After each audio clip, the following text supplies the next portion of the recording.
బాపట్ల చీరాల మరి కదమ వాళ్ళకి వెళ్ళి లోకల్ సేల్స్ చేస్తుంటాం. నార్త్ సైడ్ ఏమన్నా బీహారు, బెంగాల్, అస్సాం, కలకత్తా అటు ఎక్స్పోర్ట్ కూడా చేస్తుంటాం. సో మా కొద్ది రోజుల్లో మా పౌల్ట్రీ నుంచి ఎక్స్పోర్ట్ ఇతర దేశాలు కూడా ఇతర కంట్రీస్ కూడా చేస్తే బాగుంటుందని నేను ఆశిస్తున్నాను. ఇప్పుడు మనతో పాటు ఉన్నారు Sakku group of companies managing director Shri Paruchuri Dharmateja garu. ఈ గ్రూప్ ఆఫ్ కంపెనీలో ఒకటైన సక్కు స్పిన్నింగ్ మిల్స్ గురించి ఆయన అడిగి తెలుసుకుందాం. నమస్కారం ధర్మతేజ గారు. ధర్మతేజ గారు, మీ సక్కు గ్రూప్ ఆధ్వర్యంలో ఈ స్పిన్నింగ్ మిల్స్ ఎప్పుడు ప్రారంభించారు, ఏ లక్ష్యంతో ప్రారంభించారు? 2006లో ఈ బర్డ్ ఫ్లూ అనే వ్యాధి మన ఇండియాలోకి వచ్చింది అనే వార్తలతోటి పౌల్ట్రీ రంగం బాగా ఇబ్బందులు ఫేస్ చేసింది. ఆ టైంలో సక్కు గ్రూప్ ఇంకా వేరే డైవర్సిఫై అవ్వాలనే ఉద్దేశంతో ఆలోచించాం. అప్పుడు ఈ గుంటూరు ప్రాంతంలో స్పిన్నింగ్ మిల్స్ వస్తూ ఉన్నాయి, ప్లస్ పత్తి కూడా బాగా పండుతుందనే ఉద్దేశంతో ఇది కూడా వ్యవసాయ సంబంధ పరిశ్రమ కాబట్టి మేమైతే ఈజీగా చేయగలుగుతామనే ఉద్దేశంతో సక్కు స్పిన్నింగ్ మిల్స్ 2006-07 సంవత్సరంలో ప్రారంభించడం జరిగింది. సో ఏ లక్ష్యంతో దీన్ని స్టార్ట్ చేశారు, ఎలా దీన్ని ముందుకు తీసుకెళ్దాం అనుకున్నారు? ఇక్కడ పత్తి బాగా పండుతుందండి. ఈ పత్తి అంతా ఇంతకుముందు కోయంబత్తూరు వెళ్ళేది ఇక్కడి నుంచి. ఇప్పుడు ఇక్కడ స్పిన్నింగ్ మిల్ పెట్టడం వల్ల ఇక్కడే దారం తయారు చేసి దాన్ని ఇక్కడి నుంచి ఎక్స్పోర్ట్ చేయొచ్చు అనే ఆలోచనతో మేము ఇక్కడ ప్రారంభించడం జరిగింది. ఎటువంటి ప్రోడక్ట్స్ని ఇక్కడ తయారు చేయడం జరుగుతుంది, అలాగే ఎక్కడెక్కడ వీటిని విక్రయిస్తూ ఉంటారు? ఈ సక్కు స్పిన్నింగ్ మిల్స్లో 100% కాటన్ యాన్ తయారు చేస్తామండి. దాంట్లో 10s కౌంట్ నుంచి 60s కౌంట్ వరకు ఒక 10 రకాల ఉత్పత్తులు ఇక్కడ ఉత్పత్తి అవుతాయి. దాంతోపాటు వాల్యూ యాడెడ్ ప్రోడక్ట్స్ కూడా మేము ఉత్పత్తి చేస్తున్నాం. ఆ వాల్యూ యాడెడ్ ప్రోడక్ట్స్లో స్లబ్ యార్న్, కోర్ యార్న్ ఈ రెండు ఉత్పత్తి చేయడం జరుగుతుంది. వీటిని ప్రప్రథమంగా మేము 2007లో ఇచ్చల్కరంజి, మహారాష్ట్రలో ఇచ్చల్కరంజిలో మార్కెట్ చేయడం మొదలుపెట్టాం. అలా మార్కెట్ చేయడానికి మా సక్కు ఇంటర్నేషనల్ అనే సంస్థను స్థాపించాం మహారాష్ట్రలో. ఆ తర్వాత 2010-2011లో ఎక్స్పోర్ట్ చేయడం స్టార్ట్ చేసామండి. ఆ ఎక్స్పోర్ట్ చేయటం స్టార్ట్ చేసిన తర్వాత మేము దాదాపుగా ఒక 10 దేశాలకు ఎక్స్పోర్ట్ చేస్తున్నాం ప్రస్తుతం. దాంట్లో ముఖ్యంగా China, south Korea, Taiwan, Bangladesh, Pakistan, Europe ఇటువంటి కంట్రీస్ అన్నిటికీ ప్రస్తుతం ఎక్స్పోర్ట్ చేస్తున్నామండి. అక్కడ మేము హాంకాంగ్లో ఒక ఆఫీస్ స్టార్ట్ చేయడం జరిగింది. అట్లాగే చైనాలో కూడా మేము కంపెనీ స్టార్ట్ చేయడం జరిగింది.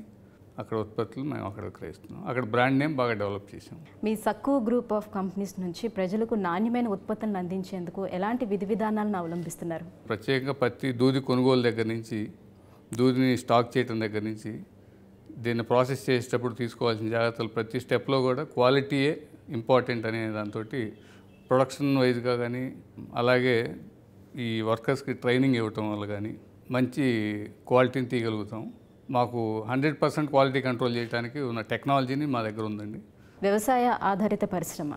సో దీనివల్ల రైతులకు కానీ, ఇక్కడ ఉండేటువంటి ప్రజలకు కానీ, ఈ ప్రాంత ప్రజలకు కానీ ఎటువంటి లాభాలను చేకూరుస్తుంది, ఎటువంటి ప్రయోజనాలను చేకూరుస్తుంది?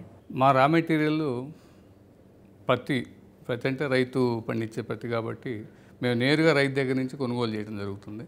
దానివల్ల 24 గంటల్లో వాళ్ళకి దాని తాలూకు పేమెంట్ చేయడం కూడా జరుగుతుంది. అదేవిధంగా ఈ ప్రాంతంలో ఉన్న నిరుద్యోగ యువతకి మేము ఉద్యోగాలు కల్పిస్తున్నాం, ఉపాధి కల్పిస్తున్నాం. అలాగే వాళ్ళకి ట్రైనింగ్ మేమే ఇస్తాం. ఒక 3 months స్పెషల్గా ట్రైనింగ్ కోర్స్ ఉంటుంది మా దగ్గర ఇన్ హౌస్. టెక్స్టైల్ రంగం అనేది చాలా కాంపిటీషన్ ఉన్న రంగంగా మారింది ఇప్పుడు. సో ఇంత కాంపిటీషన్లోనే మీరు ఎలా నెగ్గుకు రాగలుగుతున్నారు, ఎటువంటి ప్రణాళికలతోటి మీరు నెగ్గుకు రాగలుగుతున్నారు? టెక్స్టైల్ రంగంలో మెయిన్గా మాకు మార్కెటింగ్ చాలా స్ట్రాంగ్గా ఉండాల్సిన అవసరం ఉందండి. ఎందుకంటే మార్కెట్లో ఫ్యాషన్ అనేది, అవసరాలు అనేది చాలా ఫాస్ట్గా మారిపోతూ ఉంటాయి. కస్టమర్కి ఏదైతే అవసరమో దాన్ని తయారు చేసి ఇవ్వటం అనేది జరుగుతూ ఉంది. దానివల్ల మేము మా గ్రోత్ స్టోరీలో మా మార్కెటింగే మేజర్ పాత్ర పోషిస్తుందని చెప్పగలం. ఈ రంగంలో ఫార్వర్డ్ అలాగే బ్యాక్వర్డ్ ఇంటిగ్రేషన్ అవకాశాలు ఎలా ఉన్నాయి? మేము ప్రస్తుతం సక్కు గ్రూప్ వచ్చేసరికి జిన్నింగ్లోకి ఎంటర్ అయ్యామండి. జిన్నింగ్ ఆల్రెడీ మా బ్యాక్వర్డ్ ఇంటిగ్రేషన్. అందుకని మా పత్తిని మేమే రైతు దగ్గర నుంచి కొనుగోలు చేసిన పత్తిని మా జిన్నింగ్ మిల్లో ప్రాసెస్ చేసి మా స్పిన్నింగ్ మిల్లో వాడుకుంటాం. దీన్ని ఫర్దర్ మేము వీవింగ్కి తర్వాత ప్రాసెస్లకి వెళ్దామని ప్రణాళికలు మేము రూపొందిస్తున్నాం. Okay, thank you so much అండి ధర్మతేజ గారు. మీ అభిప్రాయాలను మాతో పంచుకున్నందుకు ధన్యవాదాలు. సక్కు గ్రూప్ విజయ పథంలో దూసుకు వెళ్లడానికి మరో ముఖ్య కారణం మా అమ్మ అని ధర్మతేజ తెలిపారు. వ్యాపార రంగంలో ఏదైనా కొత్త పనిని చేయడానికి వెనుకంజమేం వేసినప్పుడు మా అమ్మే మాకు ధైర్యాన్ని నూరిపోసేదని, ఆమె ప్రోత్సాహంతోనే సక్కు గ్రూప్ కంపెనీ విభిన్న రంగాల్లో అడుగుపెట్టి విజయం సాధించడం జరిగిందని తెలిపారు. ఇది ఫ్యామిలీ బిజినెస్. సరిగ్గా మేనేజ్ చేయలేకపోతే ఫైనాన్షియల్ క్రైసిస్లో పడినప్పుడు ఇంటర్నేషనల్ ఇన్వెస్టర్లు తక్కువ వాల్యుయేషన్తోనే కొనేయడం జరుగుతుంది.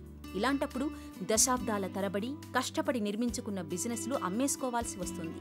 రుణభారంలో ఇరుక్కుపోయి ప్రోడక్ట్ అవుట్డేటెడ్ అయినప్పుడు కంపెనీ మనుగడే ప్రశ్నార్థకమవుతుంది.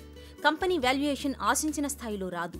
ఇలాంటి విపత్కర పరిస్థితులన్నింటినీ ముందుగానే అంచనా వేసి అందుకనుగుణంగా ఈ విషయంలో కుటుంబ సభ్యులందరూ సిద్ధమై సవాళ్లు ఎదుర్కోవడం జరిగింది.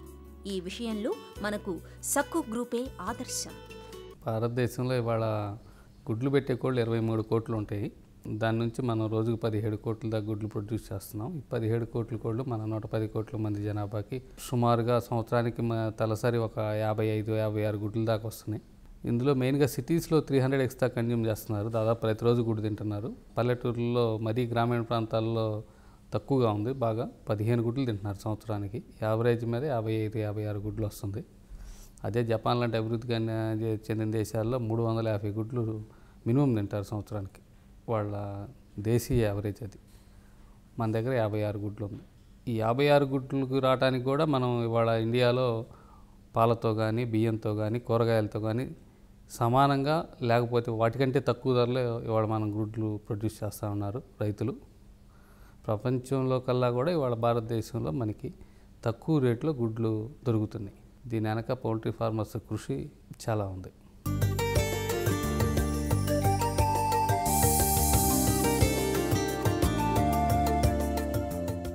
పౌల్ట్రీ రంగంలో ఇవాళ కొత్తగా వస్తున్న మార్పు బర్డ్స్ని మరింత హ్యాపీగా మనం ఉంచగలిగితే కనుక పౌల్ట్రీ ఫార్మర్ కానివ్వండి లేకపోతే పౌల్ట్రీ ఇండస్ట్రీ మొత్తం మరింత హ్యాపీగా ఉండే అవకాశం ఉంది. బర్డ్స్కి సహజంగా ఉండే లైఫ్ స్టైల్ని పెద్దగా మార్పు చేయకుండా మనం కనుక దాని నుంచి గుడ్లు తీసుకోగలిగితే దాన్ని ఉండటానికి విశాలమైన ఏరియా, గుడ్లు పెట్టడానికి ఒక నెస్ట్, మేత తినడానికి లివింగ్కి సపరేట్ స్పేస్, ఇవన్నీ కనుక మనం ప్రొవైడ్ చేయగలిగితే కోడి సహజమైన లైఫ్ స్టైల్ని పెద్దగా డీవియేట్ కాకుండా ఇంకా హ్యాపీగా ఉండే బర్డ్, ఫార్మరు హ్యాపీగా ఉంటాడు. Happy bird, happy farmer, happy consumer. ఈ దిశగా ఫార్మర్స్ అందరూ ఆలోచిస్తున్నారు. మేబీ నెక్స్ట్ కమింగ్ 1 డికేడ్లో పౌల్ట్రీ ఇండస్ట్రీ ఆ దిశగా పయనించవచ్చు. అదొకటి. రెండోది, మనం ఇంకా తక్కువ రేటుకి ఎగ్ ప్రొడ్యూస్ చేసి ఇంకా దాన్ని అవైలబిలిటీ పెంచి ఇంకా భారతదేశంలో ఉన్న ప్రజలకి మరింత ఆరోగ్యాన్ని ప్రొవైడ్ చేయాలంటే దానికి ఒకటే మార్గం, మనం ఇంకా తక్కువ రేట్లో రా మెటీరియల్స్ ప్రొడ్యూస్ చేయగలిగి ఉండాలి. ప్రస్తుతం సక్కు గ్రూప్ ప్రొడ్యూస్ చేసే ప్రతి ఎగ్లో కూడా మామూలుగా ఉండేదానికంటే క్రోమియం 4 రెట్లు అధికంగా ఉంటుంది. క్రోమియం ఎన్రిచ్డ్ ఎగ్స్ తయారు చేస్తున్నాం. దీనివల్ల ఇన్సులిన్ స్టెబిలిటీకి ఉపయోగపడుతుంది. ఇది హ్యూమన్స్లో డయాబెటిక్ పేషెంట్స్కి చాలా అవసరం. అదే కాకుండా ఒమేగా రిచ్ ఎగ్స్ తయారు చేస్తూ ఉన్నాం. ఒమేగా రిచ్ వల్ల అది చిన్నపిల్లలకు కానీ అందరికి కూడా చాలా అత్యవసరం. ఇవాళ మా 100% production omega rich and chromium rich eggs తయారు చేసే దాని మీద మేము కాన్సన్ట్రేట్ చేసాం. ఆ దిశగా ఆలోచిస్తున్నాం. తల్లిపాల తర్వాత ఆరోగ్యానికి అత్యంత భద్రత కలిగించేది, ఆరోగ్యాన్ని పెంచేది కోడిగుడ్డు అండి. ఆ కోడిగుడ్డుని కూడా మరింత బలంగా తయారు చేయడానికి సక్కు గ్రూప్ కట్టుబడి ఉంది. నేను స్టూడెంట్గా ఉన్నప్పుడు బిజినెస్లో ఇంత పెద్ద ఫ్యామిలీస్ ఎలా అవుతారా, ఇంత సక్సెస్ఫుల్గా ఎలా అవుతారా అని నేను ఆశ్చర్యపోయేదాన్ని. మిట్టల్ ఫ్యామిలీస్, అంబానీ ఫ్యామిలీస్ వాళ్ళని విన్నప్పుడు వాళ్ళ గురించి. ఒకసారి ఎంటర్ అయ్యి ఇన్లాస్ హౌస్కి వచ్చినాక నాకు తెలియలేదు ఎలా ఉంటే అంత మంచి ఫ్యామిలీ అవుతుంది, అంత పెద్ద బిజినెస్ ఫ్యామిలీ అవుతుంది అనే విషయం.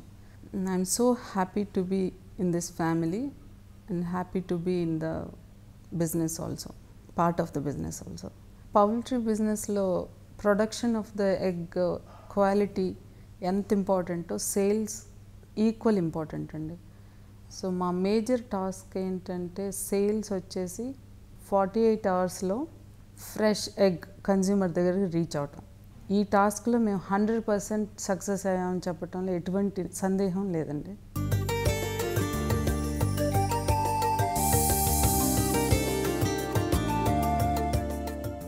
నేను సక్కు స్పిన్నింగ్ మిల్స్లో 2011 నుంచి పనిచేస్తున్నాను. ఇక్కడ మిషనరీ అంతా అత్యాధునికమైన మిషనరీని ఇన్స్టాల్ చేయడం జరిగింది. దీంట్లో అంతర్జాతీయ ప్రమాణాలకి సంబంధించి దానికి అనుగుణంగా అత్యున్నతమైన దారాన్ని తయారు చేయడం జరిగి ప్రపంచంలోని అన్ని దేశాలకి ఎగుమతి చేయడం జరుగుతూ ఉంది. సో స్పిన్నింగ్ మిల్స్ అనేవి నార్మల్గా లేబర్ ఓరియంటెడ్, అట్లానే రా మెటీరియల్ ఓరియంటెడ్ దీంట్లో జరుగుతూ ఉండిద్దండి. దీంట్లో సో ఈ ఆస్పెక్ట్స్లో మేము చాలా జాగ్రత్త తీసుకొని రా మెటీరియల్ సెలక్షన్లో కానీ అట్లానే వర్కర్స్ని కానీ స్టాఫ్ని కానీ రిక్రూట్మెంట్ ప్రాసెస్లో కానీ చాలా జాగ్రత్తగా తగినన్ని టెస్టులు చేసి వాళ్ళకి తగినంత ట్రైనింగ్ ఇచ్చి ఇక్కడ ఇన్ హౌస్ కానీ బయట కానీ ట్రైనింగ్ ఇచ్చి వాళ్ళని మేము మా రిక్వైర్మెంట్కి తగ్గట్టుగా మలుచుకొని బెస్ట్ క్వాలిటీ దారం తయారు చేయడానికి అన్ని విధాలుగా ఏర్పాటు చేయడం జరుగుతూ ఉండిద్ది ఇక్కడ. Our quality policy is based on the customer requirements. We will plan right from raw material onwards. So what is the customer requirement? So to suit our customer requirements, so what raw material is required and what are all the process optimizations are required. So accordingly we will plan. So initially we will receive the sale contract, we will receive the orders from the customers. Right from the orders, we will select the proper suitable raw material, and accordingly we will tune our machines, and we will check whether our sample quality is matching with the customer requirements or not, and then only we will proceed to the bulk production.